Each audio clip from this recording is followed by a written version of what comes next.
السلام عليكم ورحمة الله وبركاته. بسم الله الرحمن الرحيم.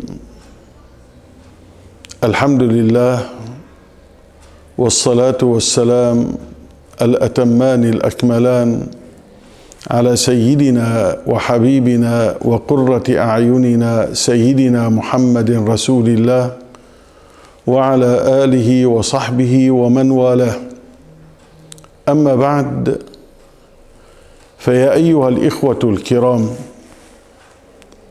هذا شهر رمضان المبارك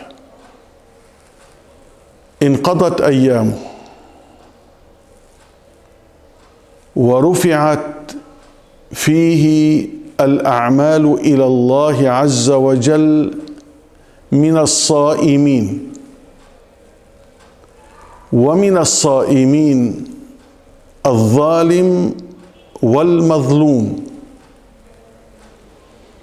رفعت الأعمال إلى الله عز وجل في نهاية هذا الشهر العظيم المبارك، وفي صبيحة هذا اليوم، صبيحة يوم العيد، الكل لبس الجديد والابتسامة على وجهه، ولكن القلب مجروح والقلب متألم، والكل يقول للكل: كل عام وأنتم بخير. ولكن كلمة تقال ولا حقيقة لها في واقعنا المرير. أمة ممزقة، أمة مشرذمة، أمة يعادي بعضها بعضا، ويقول الكل للكل: كل عام وأنتم بخير. والأعمال رفعت إلى الله عز وجل. فيا أيها الصائم، هل تعلم ما هو العمل الذي رفعته إلى الله عز وجل وأنت الصائم، وأنت القائم، وأنت التالي للقرآن العظيم، وأنت من رواد المساجد، وأنت ممن يحضر مجالس العلم؟ ما هو العمل الذي رفعناه إلى الله عز وجل؟ ثم بعد ذلك يقول بعضنا لبعض: كل عام وأنتم بخير. نحن نعم نكون بخير إن اتقينا الله عز وجل.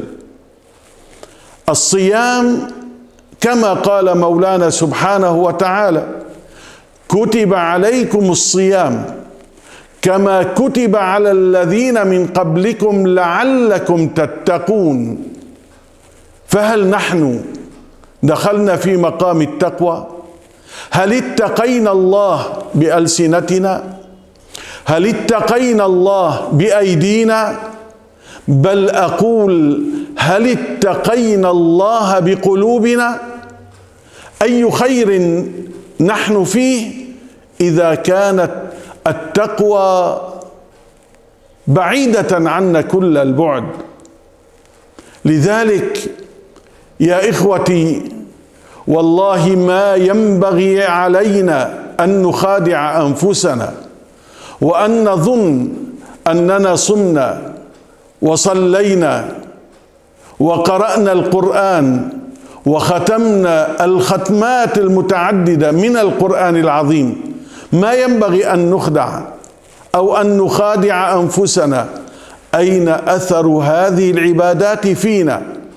هل هذه العبادات جعلتنا كالجسد الواحد إذا اشتكى منه عضو تداعى له سائر الجسد بالسهر والحمى؟